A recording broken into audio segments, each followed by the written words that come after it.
All right, we are recording. Yay. We are in section 9.1. I'm going to miss you too. I know you guys this has been a really fun class. This has been really amazing class. So I'm so thankful. Addition and subtraction. Well, I mean, there's some addition and subtraction tonight. You can do that. We'll do some addition and subtraction tonight. Perfect night for it. You've got this just for you, Jennifer. We'll get some addition and subtraction in here tonight. All right. So 9.1, where 9.1 uses some concepts from 8.2. We're going to obtain a point estimate for a population proportion. We've done this before. This is 8.2 stuff. We're going to do something called a confidence interval. We're going to find margin of error. I'm sure you've all heard of margin of error before. We're going to find that. And then what we're going to do is we're going to determine like what margin of error do we want, and then figure out the sample size we need in order to get there. You're going to learn some fancy new some fancy new calculator functions, and there'll be a couple of new formulas, but they're not super complicated. So they're just based on formulas we already have. And we're just going to be just tweaking things a little bit. So that's tonight. Hopefully it won't be too bad. And obviously I'm here for questions if you need them. Let's hope that I'm nice to my iPad tonight and I don't make things do wonky stuff. I know it's me. Of course, things are going to do wonky stuff. Always happens. All right. We've done a point estimate before. So the point estimate is just the number of successes divided by the total number of the sample. We did this last week. We did this in our in 8.2. So you just take whatever the number of successes are, or somebody with a specified characteristic, and then divide it by the sample size. That's my p-hat. That's my point estimate. This is not new information, just reminder. So that's that, except for I can't get it to go away. There we go. All right. We've done this before. The Quinnipiac poll, we asked people how many opposed the death penalty or favored it. 11 to 123 were in favor. My point estimate is 63% of the people in this sample were in favor of the death penalty for those convicted of murder. So this is no different than the point estimate we were already doing. Our p-hat is a way that we estimate the population. Whenever we have a hat on a variable, whenever there's a hat on a variable, it means it's an estimate. So that's what the p-hat means. It is a way that we're estimating the population. So that's why it's called a point estimate. So there we go. So this is the new vocabulary. So a confidence interval. So what we do is we take our point estimate and we're going to estimate an interval that the parameter will land in. So our parameter would be the population proportion. So if we don't know the population proportion, but we have a sample with a point estimate, we will take that point estimate and do some fancy schmancy math, and we will find a confidence interval. We will say the actual population proportion is going to be in between these two values. So we're just kind of giving an estimate. So our level of confidence, we will be given the level of confidence. Don't worry, you don't have to make it up. So our level of confidence will be like, I am 95% sure that the actual population proportion is in this interval. So we're saying that how sure we are. So we're saying that, so if I took a large number of samples, 95% of them would land, 95% of them would have their mean or their proportion, population proportion would land inside that confidence interval. Or 95% of them would contain the population proportion. That's what I mean. Okay, let's move on. Once we math it, you'll see. Okay, so this is a really good explanation. A 95% level of confidence implies if I took 100 different confidence intervals, then 95 of those confidence intervals would contain my population proportion. 5 would not have the population proportion. So 100 different confidence intervals, 95 of them would have that population proportion. So I have a 95% chance of my confidence interval containing that population proportion. Because most of the time we don't know the actual population proportion. Now, we've seen confidence intervals used in elections all the time. They don't usually tell us the confidence level. But for example, let's say that there was some poll that had, I don't know, Mickey Mouse, that he got 5% of the vote. They could say he got 5% of the vote, plus or minus 2%. So we think he's going to get 5% of the vote, plus or minus 2%. It means he could get 7% of the vote, or he could get 3% of the vote, or anywhere in there. But I've heard that a lot of people write Mickey Mouse in for the write-in ballots. Heard that happens. All right. So our confidence interval, what it is, it's our point estimate plus or minus the margin of error. So I would take my point estimate and then I would add the margin of error to it.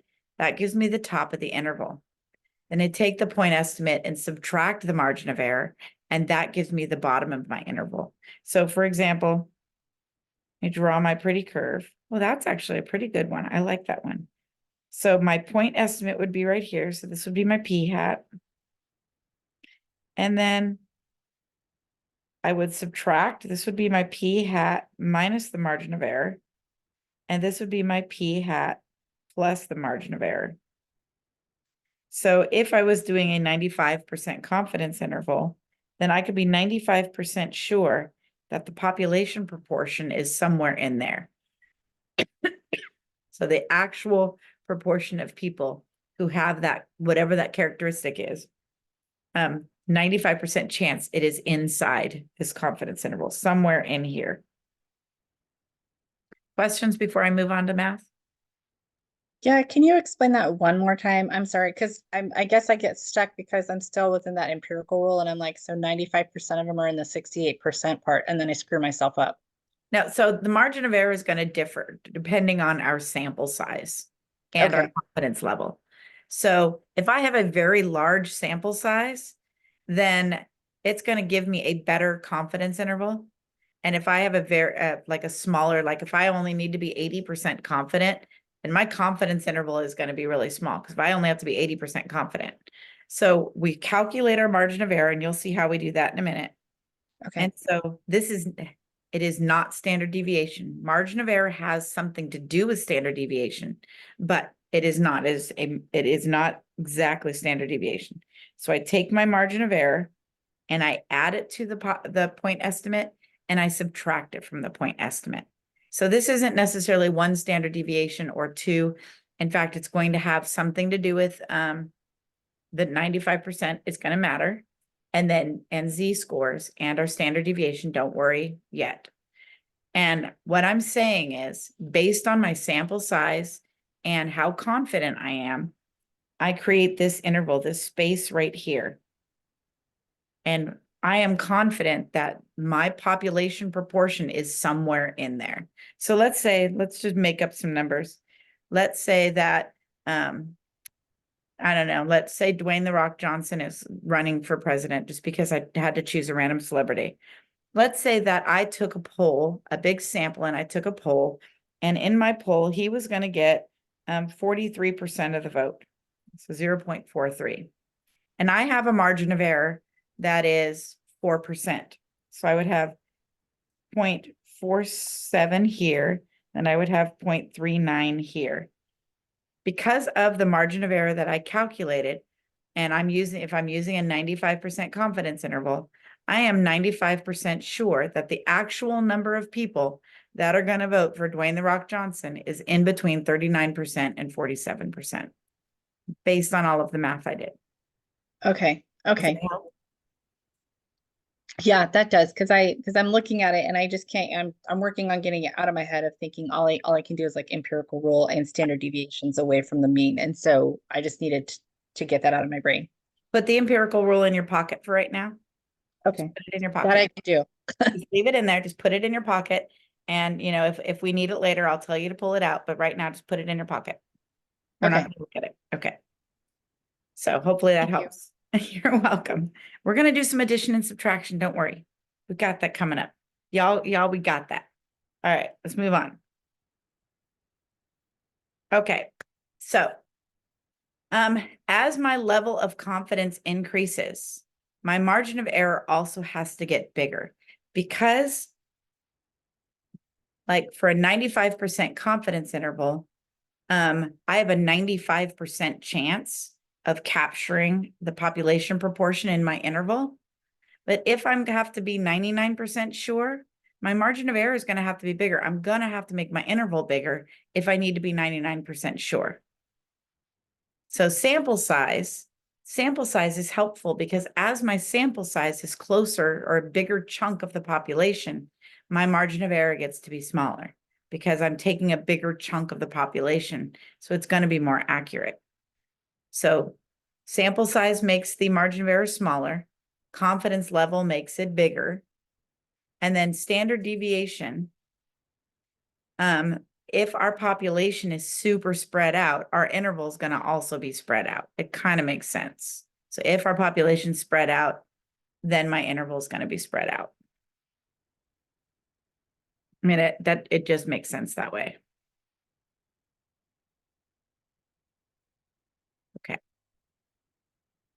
It's quite possible there'll be a homework or something that asks you these two questions. I don't think standard deviation is one of them, but it's quite possible one of these questions could be asked. I think that there's a problem. I am about 80% sure, plus or minus 2%. I'm 80% sure that there's a question on it. So just thought I'd throw that there. Okay. I'm almost ready to do math. But we need this information. Okay, reminder from 8.2. We use our p-hat when we are looking at sampling distributions, which we will be.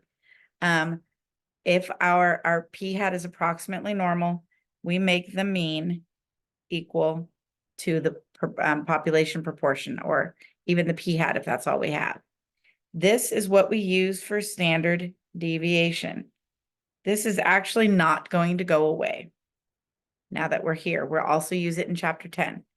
So we can use that standard deviation if NP times 1 minus P is greater than or equal to 10, because that tells us that we are normal.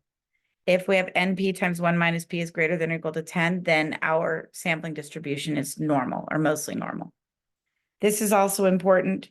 Our sample size needs to be less than 5% of the population. That doesn't go away either. So these are just things that you need to think about. I'm not going to be requiring you to find all of that stuff necessarily, but you need to have it in your brain. We will, however, be using this.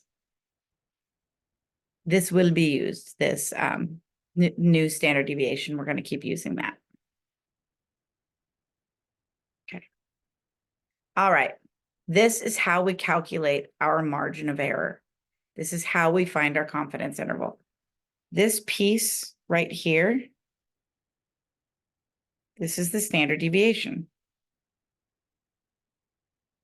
This is the new standard deviation. Okay. This right here, this is the z-score that is, we're going to call it a critical value.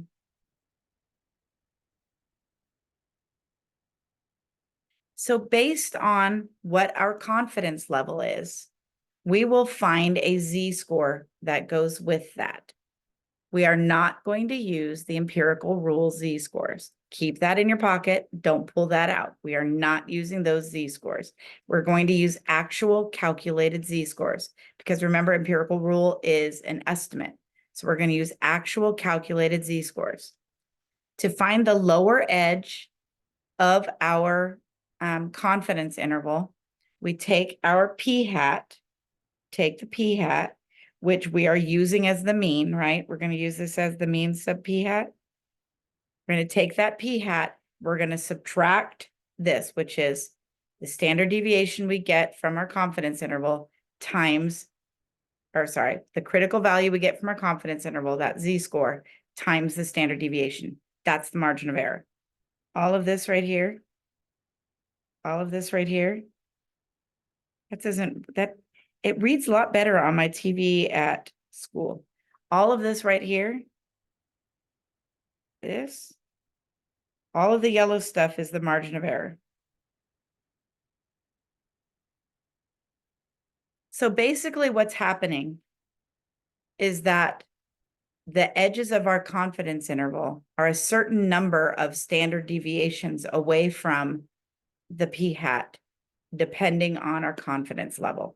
I'll show you in a minute when we do the math. So the lower bound, we subtract that z-score times the standard deviation, we subtract it from the p-hat. For the upper bound, we add it. There's my addition and subtraction, see? All right. So don't worry, we're going to math it out in a minute. You'll see. I'm going to show you the Z table. We're going to be using inverse norm. One important thing, confidence intervals are always the center. That's why we have this right here. See this alpha divided by 2?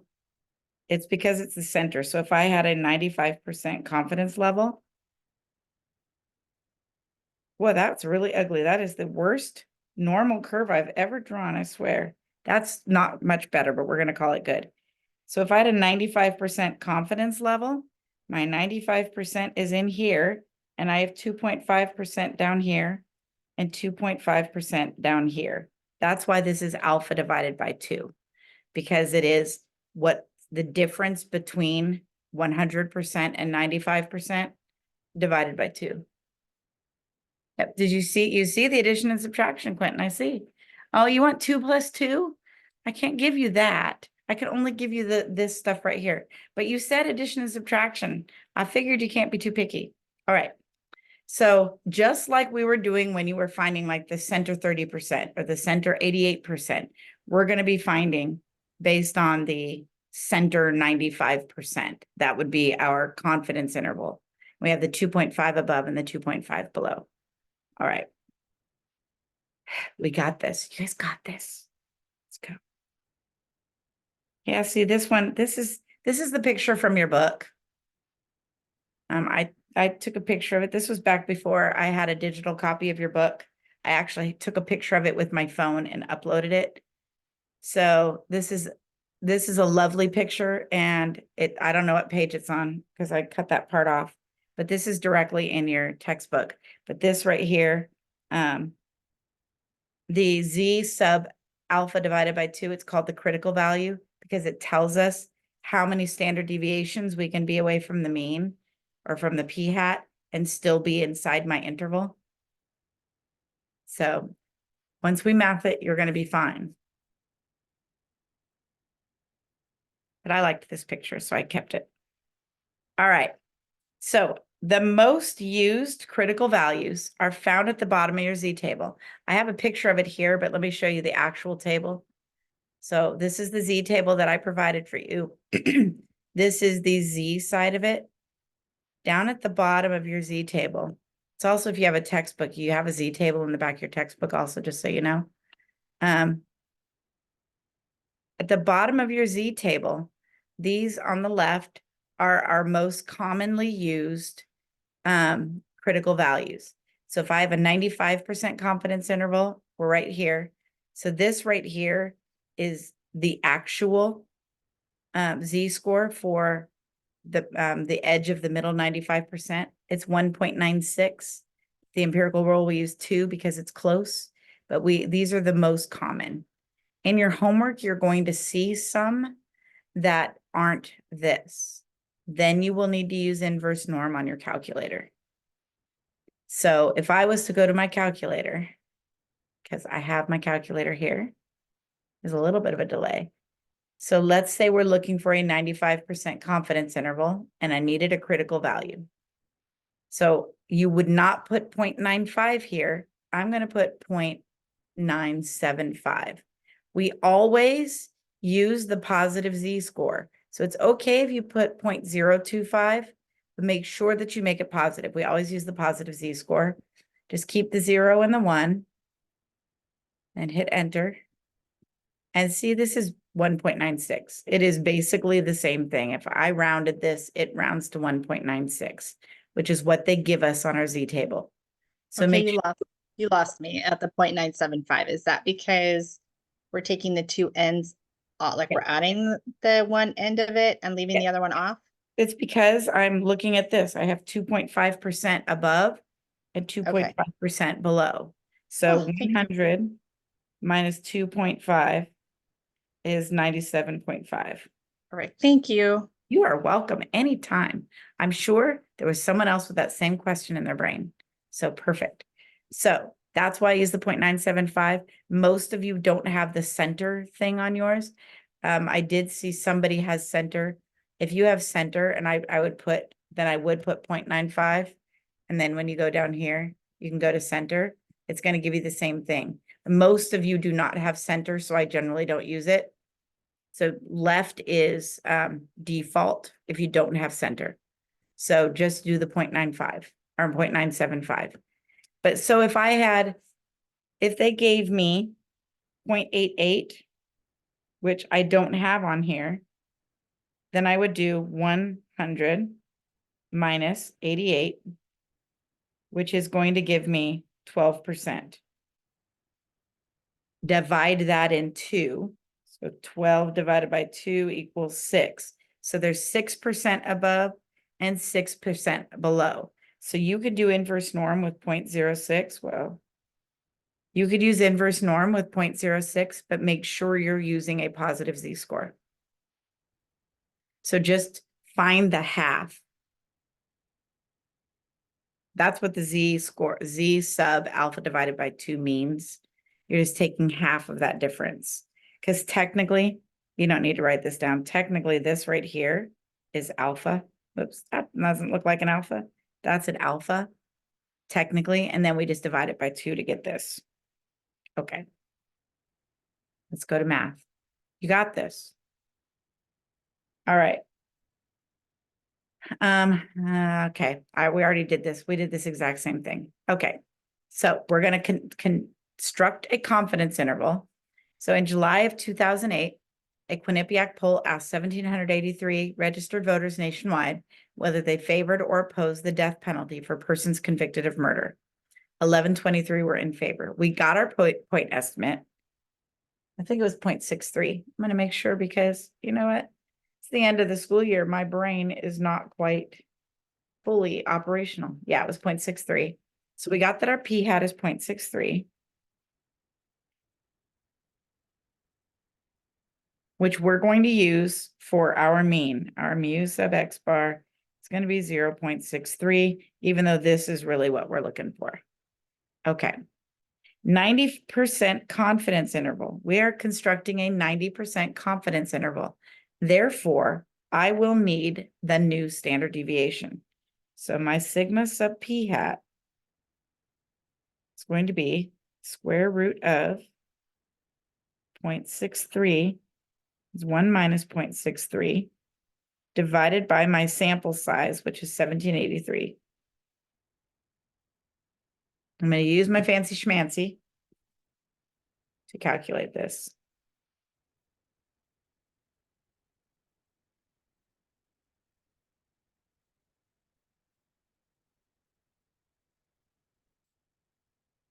Divided by 1783. Okay. So my standard deviation, I got approximately 0.011 is what I'm going to use. All right. So I have my standard deviation. I have my p hat. I'm going to go to my table. So I could use inverse norm, or I can look here. The critical value at the bottom of my z table is 1.645. Write this down, even though you can't see it yet. So my z sub alpha divided by 2 equals 1.645. Okay.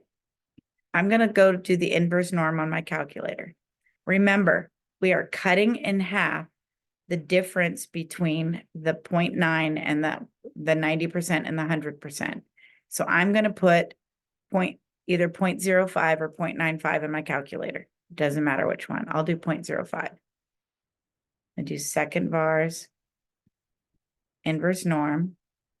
So I'm going to put 0.95 because that is half the difference.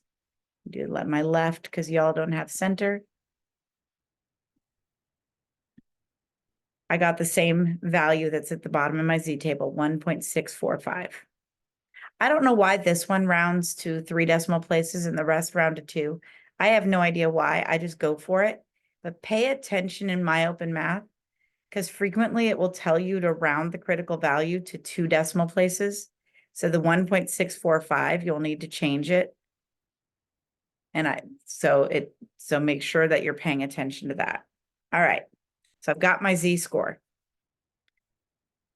To get the margin of error, I need to take the Z-score and multiply it by the standard deviation. This will tell me how far away from the p-hat my interval will be. So I can have values up to 1.645 standard deviations away from my p-hat and still be in my interval. So I'm going to take that 1.645 times square. Whoops, I'm just going to put this, hold on a second here. I already calculated that, 0.011. So my margin of error is approximately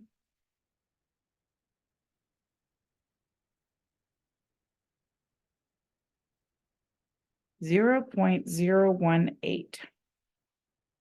So this is approximately my margin of error.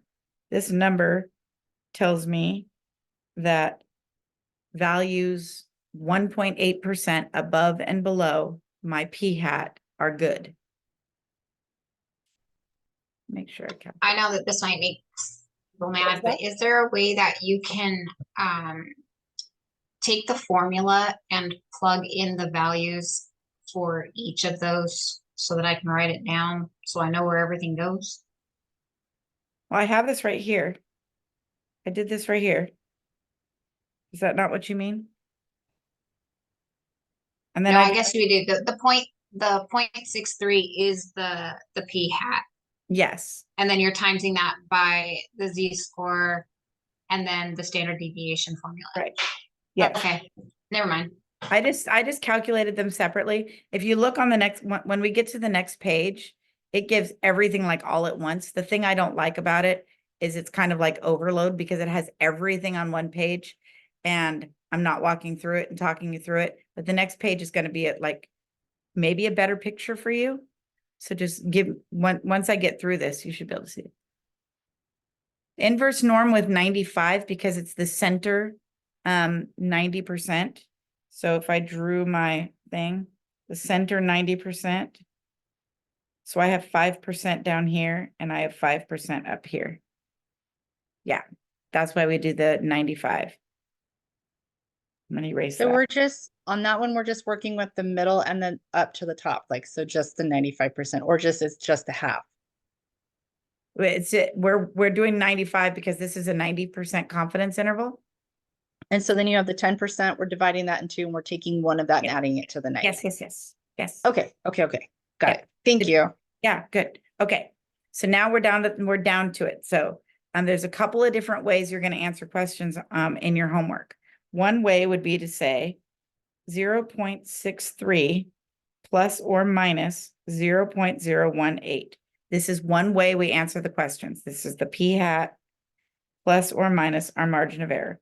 This is one way they will have you answer questions. And I'm going to write that, put that right here. Okay. The other way they're going to have you answer questions is I'm actually going to take that 0.63 and I'm going to add the 0.018. And that's going to give me 0.648. And then I'm going to take that 0.63 minus 0.018.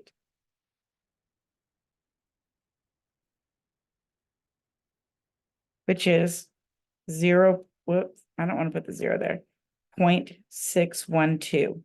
So this tells me this is my interval written in interval notation right here. These two things are interchangeable. They mean exactly the same thing. They mean the same thing. They're just different ways of representing it. Because this is showing me the lower value of my interval and the upper value of my interval.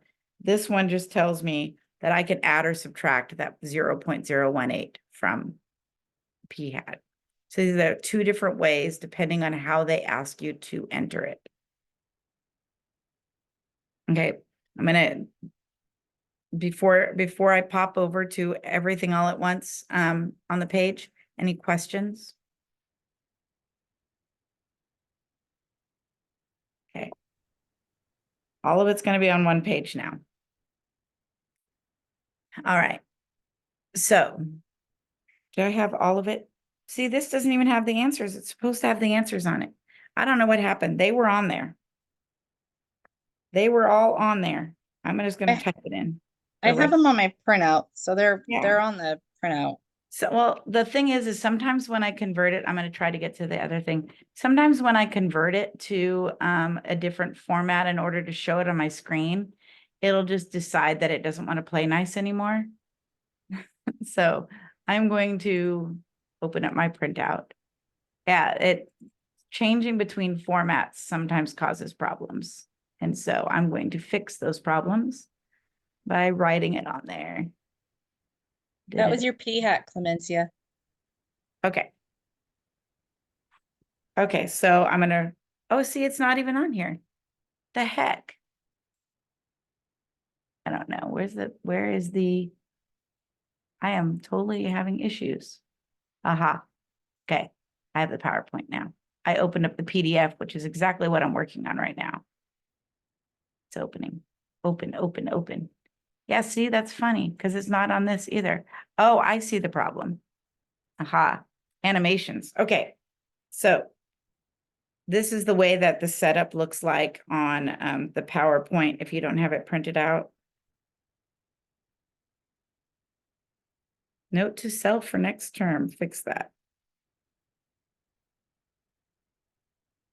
I just felt like having this all together like this was kind of like overload. So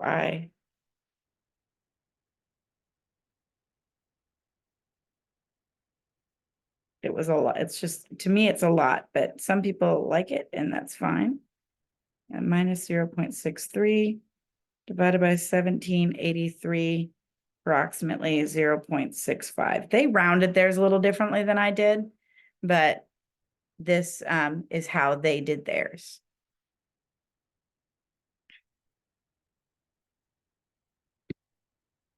All right. So on the last slide that you did, Uh-huh. you said the P hat plus the margin of error or plus or minus. So that's basically what you just did. Yeah. Right So, there with that whole thing. yeah, the one with the rectangle is just showing the margin of error separate and saying add it and subtract it. So that's kind of like when they say in a poll, this person has 43% plus or minus 3%. Okay, so then on the next slide that you did like the 0.63 plus or minus the 1.64. So that's basically what you were doing right there is the ends. Okay, got it. Thank you. Yeah. And then this one right here is showing it written as an interval. I did the math. I did the plus and the minus. And so you can see where the top of it is and the bottom of it is. And that's what's going on right here. Because sometimes they're going to ask you what those two values are. And sometimes they're going to ask you like for the plus or minus. It really just depends. And so I wanted to make sure you see it both ways. So here's the conclusion. We are 90% confident that the proportion of registered voters who are in favor of the death penalty for those convicted of murder is between 60.61 and 65.65. I'm okay with you saying it that way or saying 61% and 65%. I don't care how you write it. My open math cares how you write it, but I don't care how you write it. So if you're doing work for me, like if you were doing it on a test or hand-in homework or whatever, or typing it in one of the manually graded ones, I'm going to give you points either way, but be really careful, pay attention to the way my open math wants it. All right.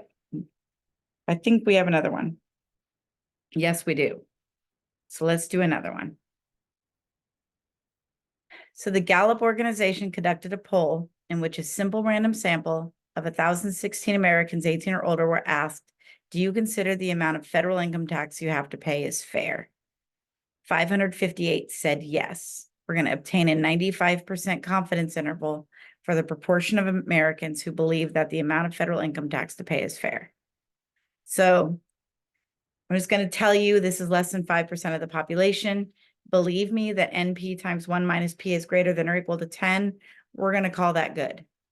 So we're going to start directly with find your P hat, find your standard deviation. I'm going to give you a moment to find the P hat and the standard deviation.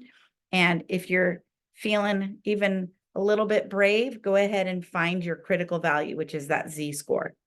I'm going to give you a minute and then I'm going to work behind you.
All right, we get there.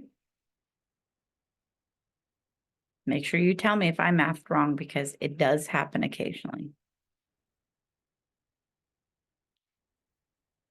All right, now we calculate the margin of error. Remember, the margin of error is your Z-score, your critical value, multiplied by the standard deviation.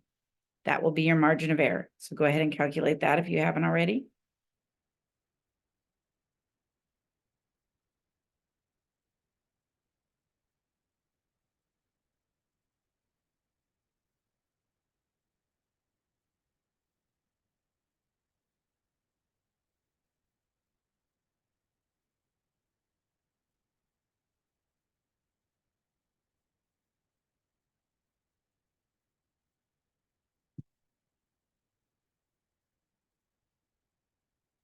I got 3%.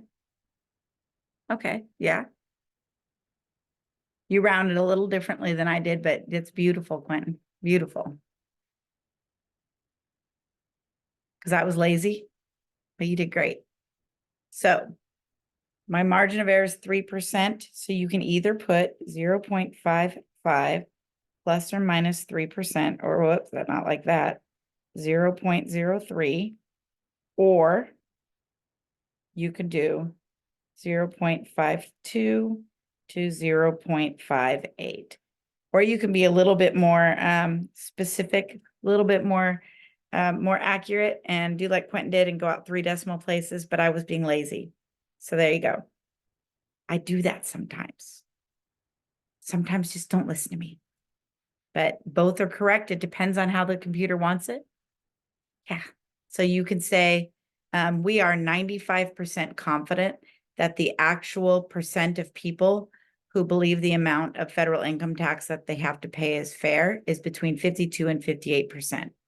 That's kind of how I would answer that question. How many of you would like a fancy calculator function? Would you like a fancy calculator function? I think we might need one at this point, unless we have questions before I give it to you. Questions before we get fancy? See, Kia wants a fancy calculator function. All right. So I'm going to jump to the next page first. Our fancy calculator function is one prop Z interval. And I will get us there and I will show you what to do. One prop Z interval. It's one proportion Z interval. That's the kind of test we are doing. So one prop Z interval will give us all of the loveliness. So let me go to my calculator. I'm going to clear this out just because I don't like a messy screen. Maybe if it lets me. All right. So you hit the stat button. You're going to arrow over until tests is highlighted. And it's going to be down below the screen. Don't be swayed by any of these other things that say interval. It is letter A, one prop Z interval. And I'm going to hit enter.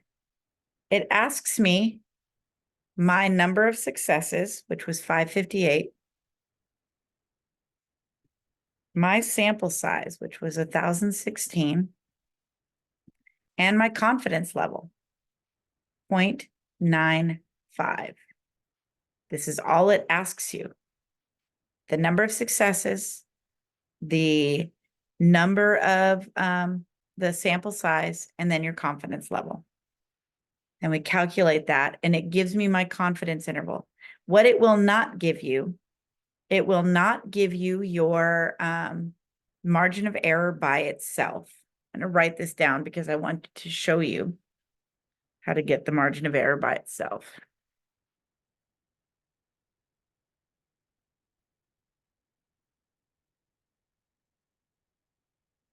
Because it gave you the, what? What happened? The fancy schmancy's not so fun? You don't like the fancy schmancy? My goodness. All right. Oh, it didn't give you the upper value? Are you sure you used the right function?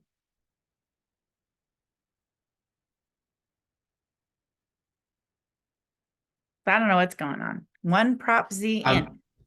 I am not a fast enough typer. Okay. Oh, okay. It was a one dash prop Z int. Yes. And then what calculator are you using, Quint? TI 84 plus. Okay, so it's the same calculator. So, and you have all of this in here like this? Oh wait, hold on. Chat's in the way. Yes. Okay. And so when you calculate, it doesn't give you this whole thing right here? Oh, I press enter after that. Yeah. Okay, I see what you mean now. Are we good? Yeah, we're good. Okay, good. All right. Anybody else with calculator or any other kind of malfunction? I can help you out. Can you tell me how to clear something? Like I've tried clear and on, and I don't know what I hit, but I can't read any of this. It's not in English. Oh, which where are we clearing? It says I hit the wrong button and it went to Z test, and then now it's got a bunch of stuff, but it's not English, and I can't clear it out. Okay, hit second and then mode, and it'll just get you back to your main screen. So second Perfect. mode. Yes. Thank you. You are welcome. All right. So I need to get back to I'm having a little bit of an issue when I was calculating out the standard deviation. I did the square root of 2.44 in my calculator, and it gave me 1.56 as opposed to what you got, which was 0.0156. Did I do it wrong? No, because those are the values I got. So No, I think that yours was completely right. I don't know why I got 1.56. okay. And it wasn't user error. Okay, did you do 0.55 times 0.45 divided by 1016? Where would I have gotten the 0.45? 1 minus 0.55. Maybe. Okay. I got 0.2475 over 1016. Okay, so you're doing things separate. You're not putting the whole thing in your calculator at once? No, I'm old school. Okay. So we do 0.45 or 0.55. Let me see here. 0.55 times 0.45. I've never done it all like by itself. So let me try it. Okay. Then I divide that by 1016. Okay. And then take the square root of this. Right. Yeah, I got that. Yeah, I'm not getting that. If I take the 0.245 in my calculator, It's because this is times e to the -4. okay, So you need to move this decimal place 4 to the left. So what this answer really is I'm just going to type it in so you can see 1, 2, 3, 2, 4, 3, 6. So this is what this value up here actually is. oh, It's scientific notation. okay. So I just need to make sure that when I see the E Yeah, and the negative number, that I'm moving the decimal to the left 4 places. right. So if this is -4, move it 4 places. If it was -6, move it 6 places. Okay. Yeah. All right, thank you. Perfect. Okay, I need to go back to that screen. Actually, I wrote it down, so I'm going to go back to where I was. Okay, so I wrote down the confidence interval we were given. In your, when you are in My Open Math, it's going to give you an interval like this, and it's going to want you to write it in this form. If I had a pen that worked, it'd be great. It's going to say, write it like this, write it in this form. Obviously, I don't have the margin of error, but we can figure that out because the margin of error smack dab in between those two numbers.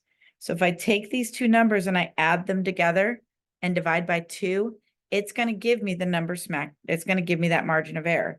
So I'm going to do 0.51862 plus 0.57981 and divide it by 2. And that will give me my margin of error.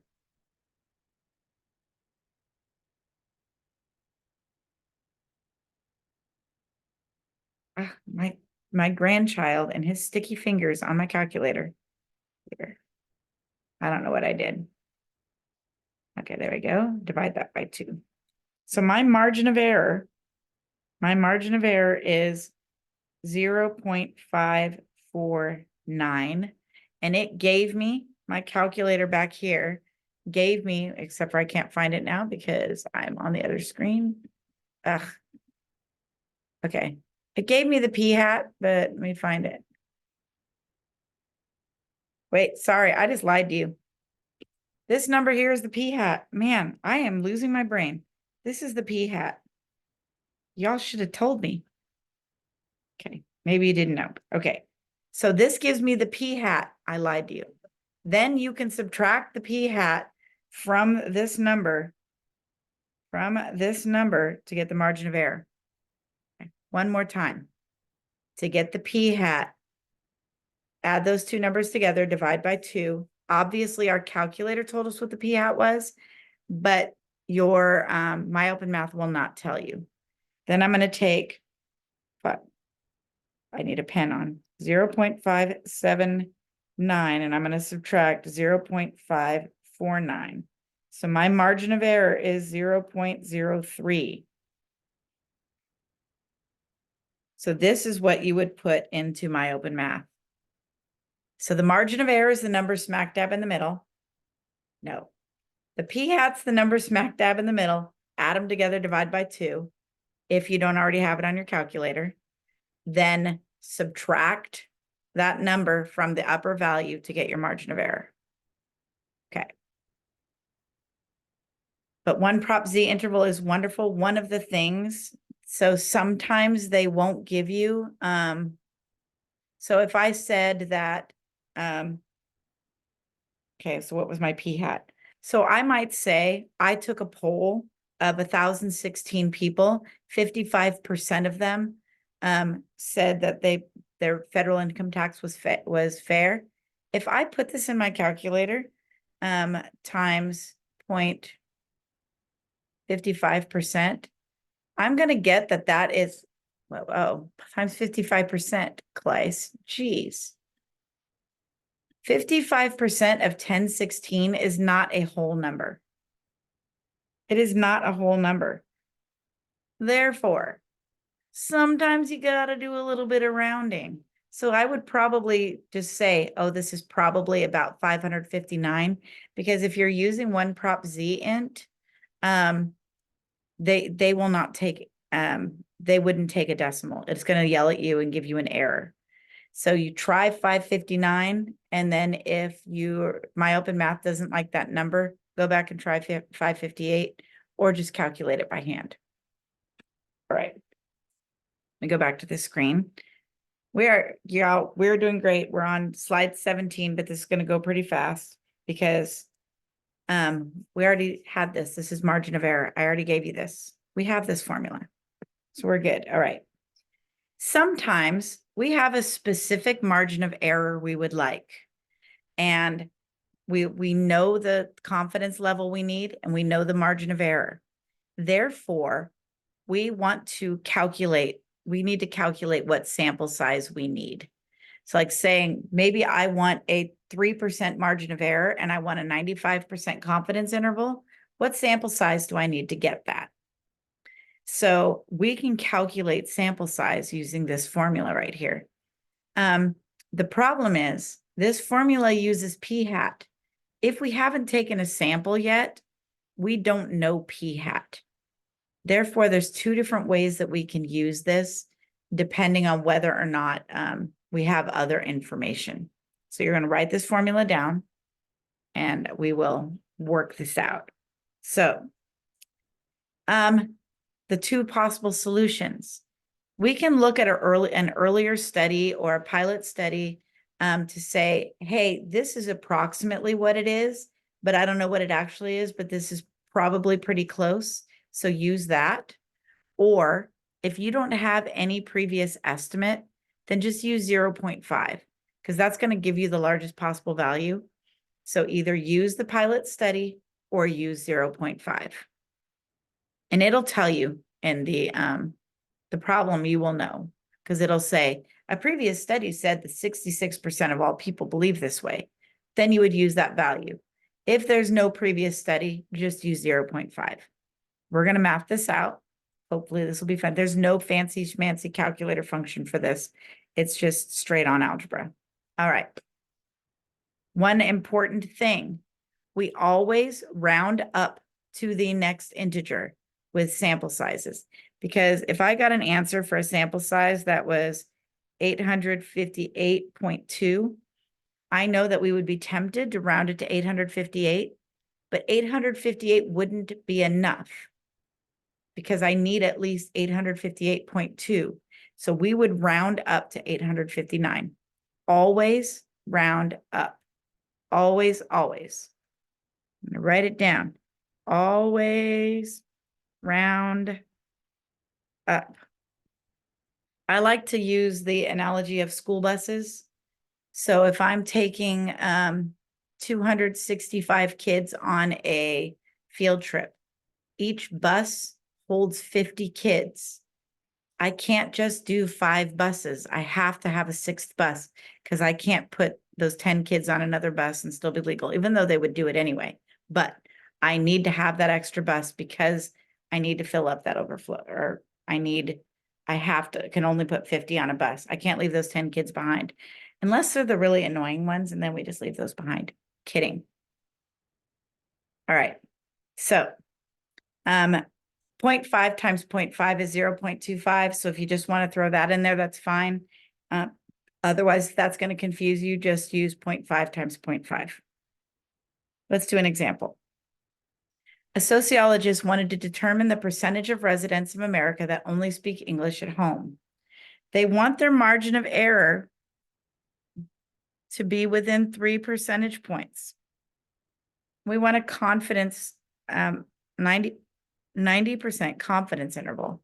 Back in 2000, we had an estimate from a census that was 82.4. So we're going to use that. So we will use that with our formula.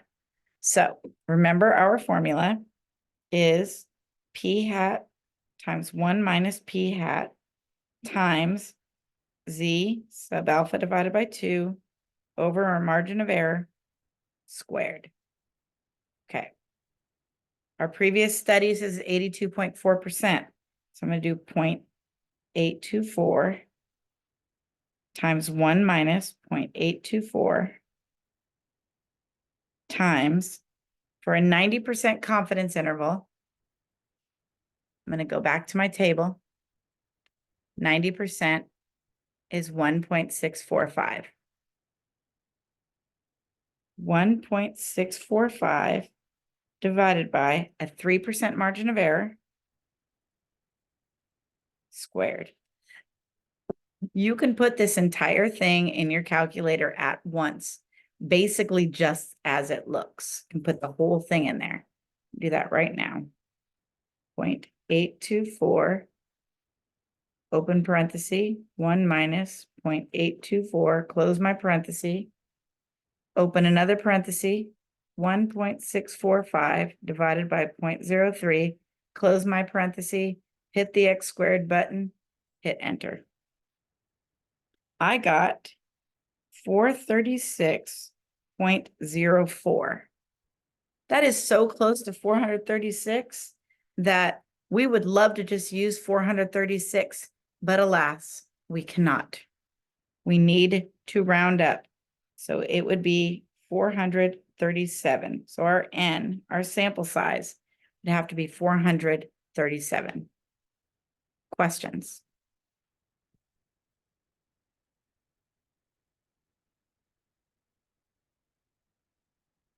Uh-oh, technical issues. You can't use 4% of a person. Nope.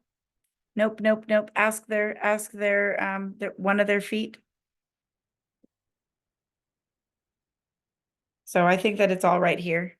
The math's all right here. Was that my answers? Yeah. Okay, good. I was like, that would have been terrible. 3/5 compromise. All right, yes. So, oh no, you lost internet. Good thing we're recording. Good thing we record. What would be really bad is if I lost internet. Knock on wood. I don't know if I have any wood. Knock on wood. All right. So we're rounding up to 437. So the sociologist must survey 437 randomly selected American residents. So now we're going to do this. Now we're going to do this as if they did not have a previous, oh wait, we're not doing that. Okay, we're going to do the next one like that. All right. So we're going to do another example. This is my last example. We're almost done. I know this took a little longer than normal, but it's good stuff. Okay. Doing what I just did, and I'm going to write the formula for you because I'm cool like that.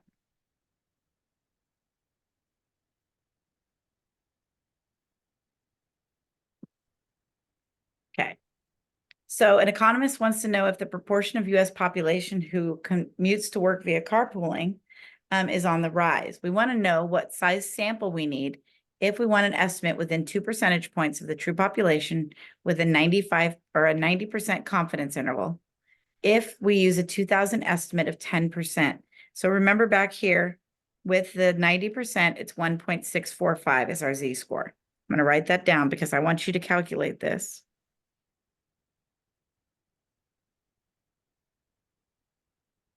Use the formula and the 10% previous estimate.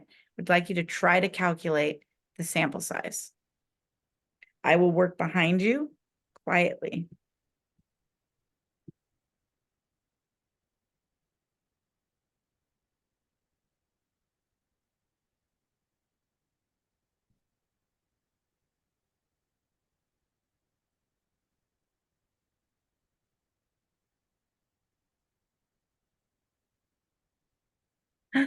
Did it again. I barely even touched the iPad. Seriously. Okay. I don't know why it does that. Okay, see, while you're working, I can try to fix my iPad issue.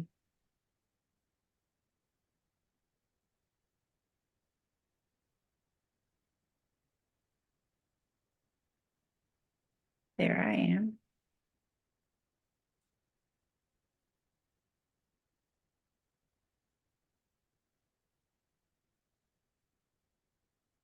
There we go. Yay. Yay, okay. Now I can work behind you.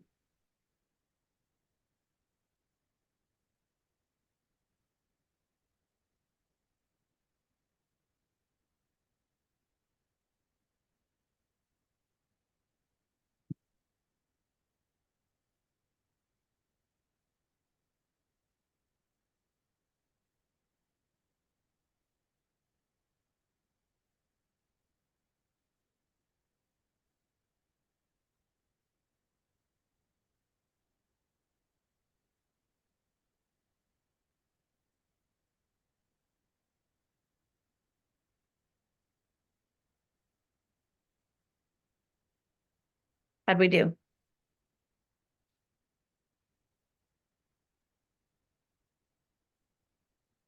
Did we get 609 people? Okay, good. So now we're going to take a look at what the sample size is going to look like if the economist didn't use any prior estimates. So you may recall from 2 slides ago, if we don't have a prior estimate, we use 0.5. So I'm just going to write it with the 0.5. I know that 1 minus 0.5 is just 0.5. This is just for consistency purposes. You guys are going to be amazed at the difference in the sample size. So I just use 0.5 instead of the 10%.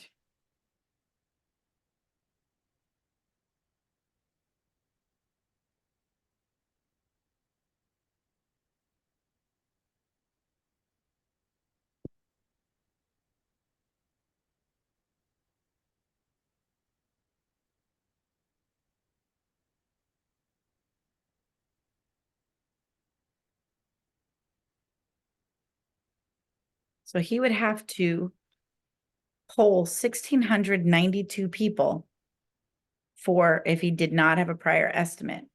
So it is a really good idea if you can find a prior estimate. It's a very good idea because look at the difference. It's almost 3 times as much. It's just, if you don't know, you have to use the 0.5. Okay. So this is the last slide. Wait, there's one more slide. Nope, there's not. This is the last slide. So right now we're still recording. So any questions you have for the good of the group, feel free to throw them out there.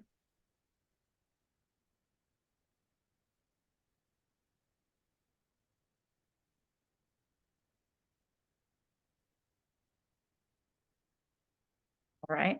Don't forget the data is due tonight for your project. There are 3 things, 3 requirements for the data.